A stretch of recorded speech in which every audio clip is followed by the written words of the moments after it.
Le hic, c'est qu'au moment où il a voté pour le Crestor, il touchait des revenus d'AstraZeneca.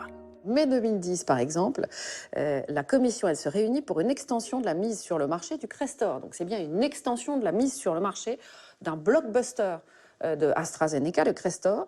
Et c'est pas anodin puisque ça va permettre aux médecins de prescrire ce médicament en prévention. Donc on voit tout de suite l'ouverture du marché que ça peut représenter. Et ça va même permettre aussi de le prescrire aux enfants de plus de 10 ans. Vous y étiez, vous, à cette réunion? J'ai jamais travaillé sur Crestor avec AstraZeneca. Non, mais c'est pas ça ma question, c'est est-ce que vous étiez, en tant que vice-président de la commission d'autorisation de mise sur le marché, à cette réunion? Vous faisiez quoi, vous, le 10 mai Si je regarde dans mes agendas, je vais peut-être retrouver. Regarde, voilà, ici, c'est votre nom, vous étiez bien présent. Là, il y a la petite croix pour dire présent. Et ce qui est intéressant, c'est de voir que, et là on lit, les dossiers ont été approuvés à l'unanimité des membres présents sans modification.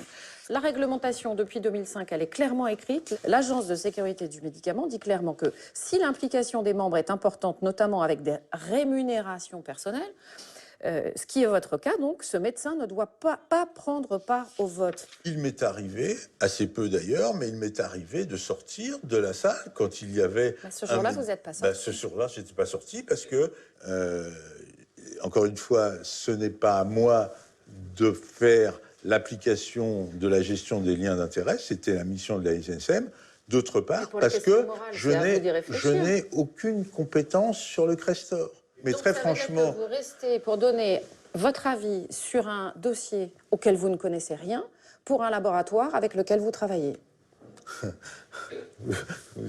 Pourquoi à un moment vous ne dites pas je travaille avec ce laboratoire, donc comme il est écrit dans la réglementation, je sors de cette salle. C'est tout. Comme je travaille aussi, comme vous l'avez dit, avec Sanofi, avec GSK, si je ne peux pas assister aux discussions concernant les produits de la firme et les concurrents des produits de la firme, je passe mon temps dans le couloir.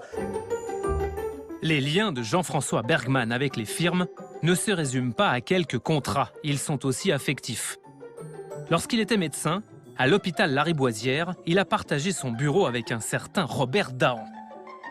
Un médecin qui deviendra en 2001 le PDG d'AstraZeneca France.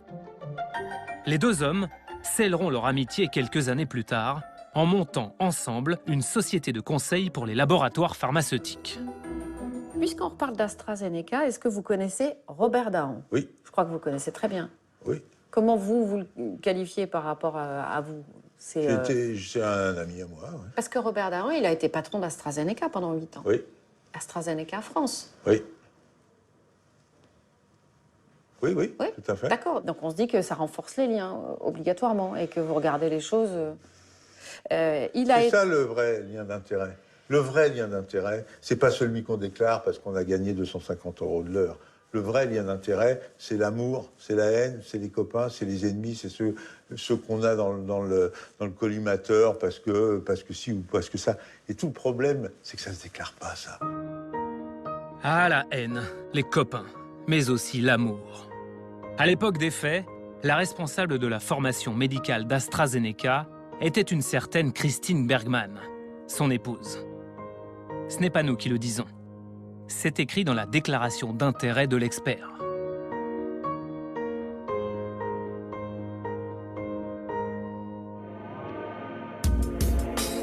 Sans tous ses amis, la firme aurait-elle obtenu aussi facilement l'autorisation de prescrire le Crestor en traitement préventif?